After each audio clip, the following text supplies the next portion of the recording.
Hello friends, நம்ம favourite சீரியலில் அடுத்து என்ன சுவாரஸ்யம் நடக்குதுன்னு பார்க்குறீங்க. நம்மளுடைய மல்லி இருந்துக்கிட்டு எப்படியாச்சும் நம்ம தப்பு செய்யலாம் அப்படின்னு சொல்லிட்டு நிரூபிக்கணும் அப்படின்னு சொல்லிட்டு நினைக்கிறாங்க.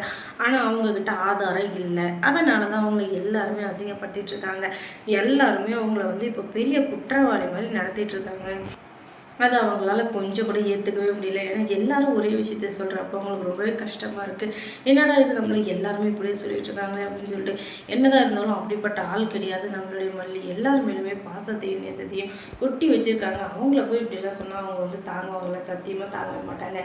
என்னதான் நினச்சிட்டு இருக்காங்கன்னு தெரியல. இந்த ராஜேஸ்வரியும் அந்த ரஞ்சிதாவும் எப்போ பார்த்தாலும் ஏதாச்சும் ஒரு பழியை போட்டாலும் அவள் பாட்டுக்கு அவள் தொடச்சி போட்டு திங்கிற அவளை எப்படி பழிவாங்களான்னு தான் நினைக்குவாங்க. தவிர அது மூலிமா அவங்க எவ்வளோ கஷ்டப்படுவாங்க அப்படின்றது அவங்க கொஞ்சம் கூட நினச்சி பார்க்கலைங்க. யாருன்னே தெரியாத ஒரு ஆளாக இருந்தால் கூட அவங்கள வாங்க உட்காருங்கன்னு சொல்கிறது தான் நம்மளோட தமிழர் பண்பாடு. ஆனால் அது எதுவுமே அவங்க வந்து ஏற்றுக்கவே இல்லை. நம்ம வீட்டுக்கு வாழ வந்திருக்காளே அப்படின்னு சொல்லிட்டு கொஞ்சம் கூட அவங்க நினைக்கவே இல்லை. அவள் எப்படி போயிடுவாளோ, இந்த வீட்டை விட்டு வெளியே துரத்திட்டா நம்ம சந்தோஷமாக இருப்பாங்க அப்படின்னு சொல்லிட்டு தான் அவங்க நினைக்கிறாங்களே தவிர அதை விட்டு அவங்களோட எண்ணத்தில் கொஞ்சம் கூட மல்லியும் இந்த வீட்டுக்கு பொண்ணு தான் அப்படின்னு சொல்லிட்டு கொஞ்சம் கூட இல்லவே இல்லை. இப்படியெல்லாம் இருக்கவே இருக்காதுங்க. எண்ணம் எல்லாருமே மனுஷங்க தான். இப்படிப்பட்ட இடத்துல இருந்துக்கிட்டு ஏன்னா இப்படி பணத்தை வச்சு மட்டும் என்ன தான் பண்ண போகிறீங்களோ தெரியல, குணம் இல்லாமல் இருக்கீங்களே அப்படின்னு சொல்லிட்டு எல்லாருமே இப்போ வருத்தப்படுற நிலைமையில இருக்காங்க. இன்னொரு பக்கம் அந்த ரஞ்சிதா வந்து இப்போ பேசிகிட்டு இருக்கிறத கேட்குறாங்க. எப்படி ராஜ்யமா நான் பண்ண வேலை, சின்னதாக போட்ட பிளானை கூட நான் பெருசாக எடுத்துட்டேன் பார்த்தீங்களா, இப்போ தெரியுதா இந்த ரஞ்சிதா யாருன்னு சொல்லிட்டு. எனக்குள்ளேயும் சில திறமைகள்லாம் இருக்குது. ஆனால் எதுக்கு அதெல்லாம் காட்டிக்கிட்டு அப்படின்னு சொல்லிட்டு நான் அமைதியாக இருக்கனே தவிர மற்றபடி வேற ஒன்றும் இல்லை. என் வாழ்க்கையில் வந்து எதையாச்சும் ஒன்று அடையணும்னு நினச்சி நான் கண்டிப்பாக அதுக்கான முயற்சி நான் எடுத்து தான் ஆவேன். அப்படி முயற்சி எடுக்கலாம் எனக்கும் பிடிக்காது. ஏன்னா முயற்சின்றது எல்லாருக்குமே சாதாரண விஷயம் தானே. அதனால தான் நானும் ஒரு சின்ன முயற்சி பண்ணேன்.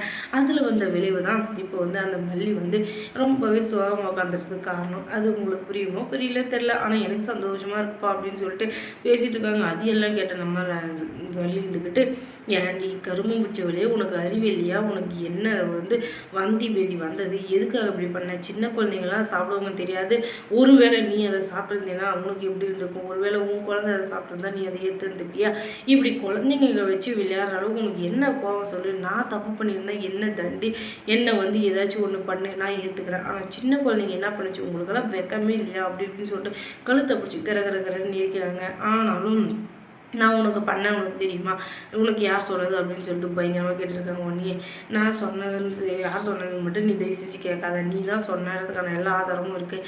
இப்போ நீ வந்து உன் ஃபோனை எடுத்து எல்லாத்தையும் வீடியோ எடுத்து வச்சுருந்தால அதெல்லாம் காட்டுறேன் பாரு அப்படின்னு சொல்லிட்டு எல்லாத்தையும் ஆதாரத்தோடு காட்டுறாங்க. ஐயோ நம்ம தெரியாமல் வீடியோ எடுத்து வச்சு தப்பாக போச்சு, இதனால இதை கண்டுபிடிச்சிட்டாலே சனியும் பிடிச்சவே இவளோட உயிரை தாங்க முடியல, சாமி ரொம்ப உயிரை வர அப்படின்னு சொல்லிட்டு ரஞ்சித் அதுக்கிட்டு புலம்பின்னு இருக்கா. இன்னொரு பக்கம் ஆமாம் நான் தான் பண்ணேன், ஆனாலும் இதை நீ யார்கிட்டையும் போய் சொல்ல முடியாது, ஏதாச்சும் நீ சொன்னேன்னு வச்சுக்கோயேன், நீ தான் இந்த வீடியோவே எனக்கு அனுப்புகிறேன், நீ தான் இதெல்லாம் செஞ்ச அப்படின்னு சொல்லிட்டு நான் உன் மேலே வந்து பழியை திருப்பி போட்டுருவேன்.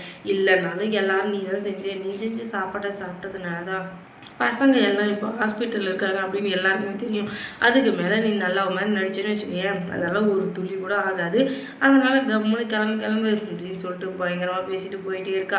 என்னடா இவளுக்கு இவ்வளோ திமுறை, தப்பு செஞ்சவளுக்கு இவ்வளோ திமுறை, தப்பு செய்யாத நமக்கு எவ்வளோ இருக்கும், இவள் திமுறை அடக்கத்துக்கு என்ன வழி அப்படின்னு சொல்லிட்டு எப்படி யோசிக்கிறதுன்ட்டு யோசிச்சுட்டு இருக்காங்க. என்ன பண்ணாலும் அவங்களுக்கு இப்போதைக்கு அவங்க மைண்டில் எந்த ஒரு இதுவுமே வரல. ஏன்னா அந்த அளவுக்கு கொலை வெறியில் இருக்காங்க. இவங்களோட கொலை வெறியை தீர்க்கறதுக்கு என்ன தான் நடக்கும் அப்படின்னு சொல்லிட்டு பார்த்தீங்கன்னா, கண்டிப்பாக மல்லி வந்து என்னைக்கு ரிவெஞ்ச் எடுக்கிறாங்களோ அன்னைக்கு தான் அந்த ராஜேஸ்வரியோட ஆட்டம் வந்து அடங்கும். அது வெளியாகவும் ஆட்டம் ஆடின்னு தான் இருப்பாள். அதுக்கப்புறம் மல்லி சீரியலில் என்ன சுவாரஸ்யமாக நடந்திருக்குன்னு நீங்கள் தெரிஞ்சுக்கணுன்னா நம்ம சேனலை சப்ஸ்கிரைப் பண்ணுங்கள். அதோட பக்கத்தில் இருக்க அந்த பெல் ஐக்கானை கொஞ்சம் கிளிக் பண்ணி விடுங்க. தொடர்ந்து இந்த சேனலுக்கு சப்போர்ட் கொடுங்க. தேங்க்ஸ் ஃபார் வாட்சிங்.